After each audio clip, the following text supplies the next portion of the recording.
amis, j'espère que vous allez bien. Bienvenue dans cette nouvelle vidéo de préparation au concours. Cette vidéo est dédiée aux élèves de deuxième année bac, toutes les filières scientifiques, que ce soit sciences maths, sciences physiques et sciences SVT. Aujourd'hui, on va parler d'un sujet très important qui est les intégrales. On va voir ensemble les bases, quelques astuces et des techniques pour bien les maîtriser. Alors restez avec moi jusqu'à la fin pour mieux comprendre et d'être prêt pour vos concours. Alors commençons par la dérivée d'une intégrale. Donc en a f de x est égal l'intégrale allant de v de x jusqu'à u de x de f de t dt. Alors sa dérivée est la dérivée de v de x fois l'image de v de x par la fonction f moins la dérivée de u de x fois l'image de u de x par la fonction f. Donc on va voir des exemples à propos de la dérivée d'un intervalle dans cette vidéo. Donc commençons par le premier exercice.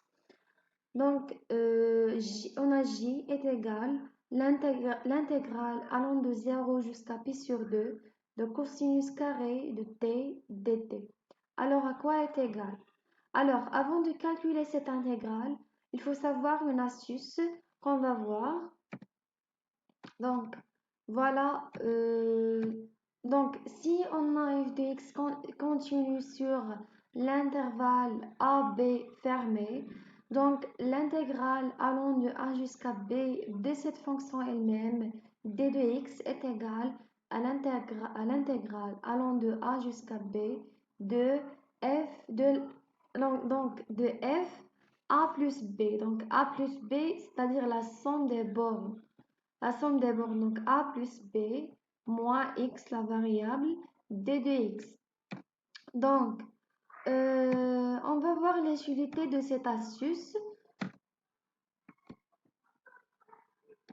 Donc, les utilités de cette astuce, c'est lorsque la somme des deux bornes est égale à pi sur 2, pour les cas où il y a le cosinus ou bien le sinus. Donc, si on fait la somme des bornes de l'intégrale et on trouve pi sur 2, donc on a le droit d'appliquer cette astuce. Donc, revenons à notre exemple. Donc, on a ici dans notre cas 0 plus pi sur 2. Donc, la somme des bornes, c'est bien pi sur 2. Donc, on va appliquer l'astuce qu'on a déjà vue. Donc, cette intégrale est égale à l'intégrale de 0 sur... allant de 0 jusqu'à pi sur 2 de cosinus carré de pi sur 2 plus 0 moins, donc pi sur 2 plus 0, la somme des bornes, moins t dt. Donc, cette intégrale est égale à l'intégrale allant de 0 jusqu'à pi sur 2 de sinus carré de t dt. Donc, on va faire un petit rappel concernant les fonctions trigonométriques. Donc, voilà. Donc, cosinus de pi sur 2 moins x est égal à sinus de x et encore sinus de pi sur 2 moins x est égal à cosinus de x. Donc, on va continuer. Donc, maintenant, on a j est égal à deux expressions. Donc, l'intégrale allant de 0 jusqu'à pi sur 2 cosinus carré de t dt. Donc, c'est bien énoncé. Est égal aussi à l'intégrale allant de 0 jusqu'à pi sur 2 sinus carré t dt. Donc, on va faire la somme de ces deux égalités. Donc, on aura g plus g, c'est 2g. Donc, c'est l'intégrale allant de 0 jusqu'à pi sur 2 de cosinus carré t dt plus l'intégrale de 0 jusqu'à pi sur 2 sinus carré t dt. Donc, cette égalité égale à donc l'intégrale de 0 allant de 0 jusqu'à pi sur 2 cosinus carré t plus sinus carré t dt.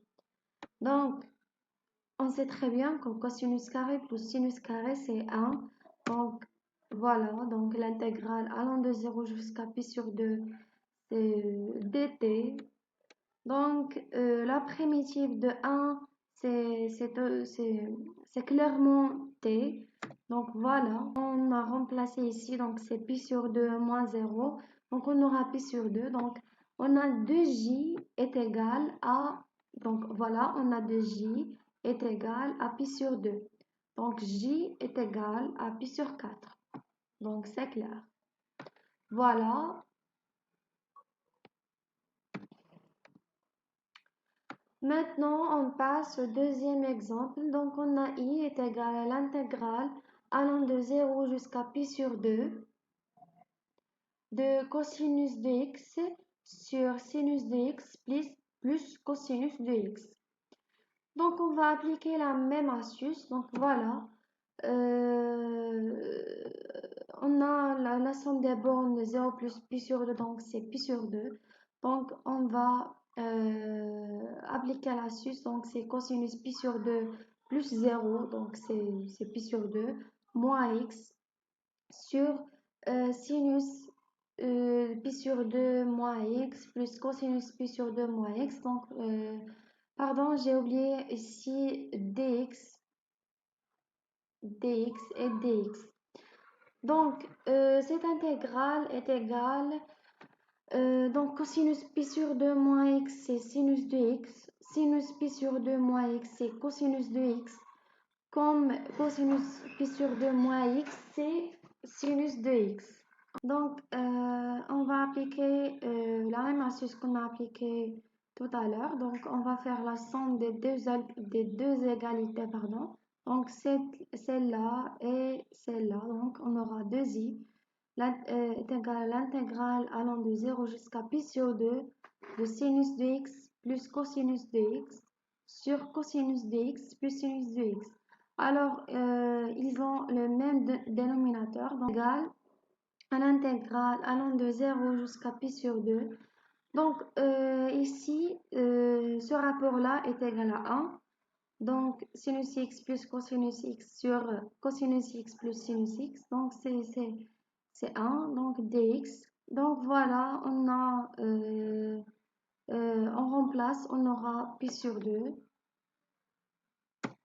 Et voilà, donc 2i est égal à pi sur 2, d'où i est égal à pi sur 4. Voilà, c'est très facile. On passe à l'exercice 2. Donc, maintenant, on va voir des exemples à propos de la dérivée de l'intégrale. Ici, on va calculer la dérivée de f de x qui est égale à l'intégrale allant de x jusqu'à x carré de 1 sur 1 plus t exponentiellement t dt. Donc, l'utilité de la dérivée d'une intégrale, c'est pour savoir la parité de l'intégrale et pour calculer la limite de l'intégrale, ainsi pour tracer le tableau de variation de l'intégrale. Voilà, f' de x est égal à x carré prime fois l'image de x carré par la fonction f. Donc voilà la fonction f, c'est pas celle-là, donc voilà la fonction f moins la dérivée de x fois l'image de x par la fonction f. Donc voilà la dérivée de x carré, donc c'est 2x. L'image de x carré par f, donc c'est 1 sur 1 plus x carré exponentielle moins x carré. Donc moins la dérivée de x, c'est 1, donc fois l'image de x par f, donc c'est 1 sur 1 plus x de l'exponentielle de moins x. Donc voilà. Donc maintenant on passe à l'exercice 3. Donc on a k est égal à l'intégrale allant de moins pi sur 2 jusqu'à pi sur 2 de cosinus carré t dt. Donc avant de calculer cette intégrale, on va voir une autre astuce. Donc voilà. Donc, si la fonction f est paire, donc l'intégrale allant de moins a jusqu'à a, c'est-à-dire les bornes, doit être opposée. df dx dx, donc c'est de l'intégrale allant de 0 jusqu'à a, df dx dx.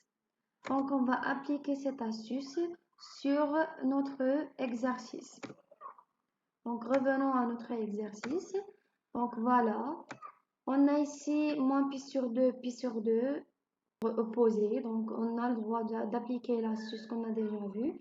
Donc, voilà, cette intégrale est égale à 2 fois l'intégrale de 0 allant de 0 jusqu'à pi sur 2 de cosinus carré t dt.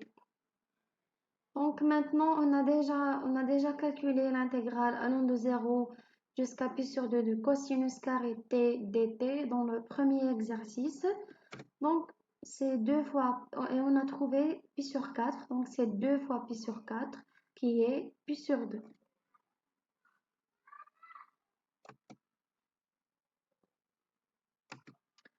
Donc, passons à l'exercice 4. Donc ici, on a l'intégrale allant de moins pi sur 2 jusqu'à pi sur 2, sinus de x dx. Donc on ne peut pas appliquer l'astuce qu'on a déjà vue tout à l'heure sur cet exercice parce que sinus de x est impair. Donc on va voir une autre astuce pour calculer cette intégrale. Donc si f est impair, alors l'intégrale allant de moins a jusqu'à a de f de x dx est égale à 0. Donc on a droit, si on a les deux bornes opposées, donc on a droit de dire que l'intégrale est égale à 0. Donc voilà, c'est notre cas ici. Donc l'intégrale allant de moins pi sur 2 jusqu'à pi sur 2 de sinus de x dx est égale à 0. Donc voilà, c'est tout pour cette vidéo. La prochaine vidéo, Inch'Allah, ce sera pour le théorème de Gauge.